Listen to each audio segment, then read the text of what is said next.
Ayaw tumingin ng anak ko sa akin. Paano ko siya tuturuan? Ang ibang batang may autism po, hirap sila intindihin yung facial expression natin, speech, sound, and object. Gesture ng sabay-sabay. Imaginein mo to ha, para bang nagkaroon sila ng matinding traffic jam sa utak nila na hindi na nila alam kung paano gagawin or paano i-handle.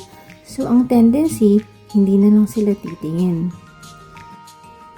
Whereas on object or toys, it is more predictable. Pag pinindot nila yung laruan, paulit-ulit lang yung nangyayari. Magsispin, iilaw.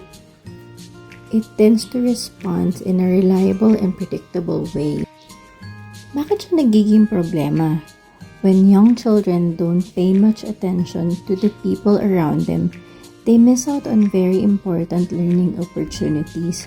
So, hindi sila nagpipay attention sa'yo, hindi nila natututunan yung pag-produce mo ng sound, pag inopen mo yung bibig mo, yung facial expression mo kapag masaya ka, or yung facial expression mo pag malungkot ka. So, anong mga dapat nating gawin para mag-pay attention sila sa mga tao sa paligid nila? Una, alamin natin ano ba yung mga bagay o laruan para makuha natin yung attention nila. Kung yung anak naman natin hindi mahilig sa laruan, mag-focus tayo sa daily activities natin. Ano yung mga bagay na lagi niyang hawak o yung gustong-gusto niyang gawin? Ano yung interest nila? Even if your child's interests are unusual, they are still interests. Does he like to be tickled? Gusto ba niyang nagpapabuhat?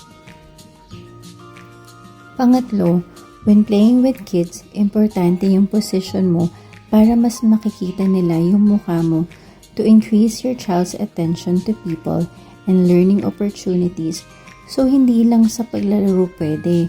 Pwede nating isama yung diaper changing, yung meal time, yung bath time, at marami pang iba. Pang-apat, engineer the environment.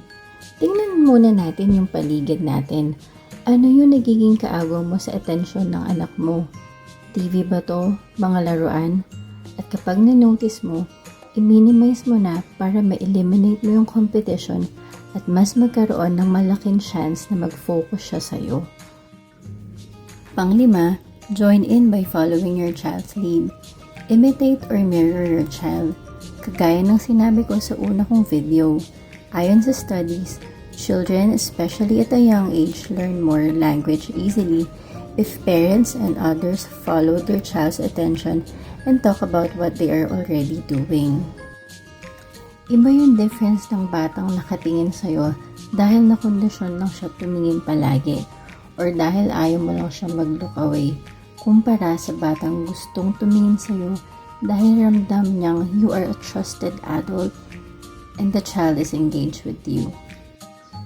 Makikita mo yung tingin nila very meaningful. Sabi nga ni Dr. Greenspan, I've never met one who couldn't be engaged in some pleasurable way regardless of the degree of his neurological problems.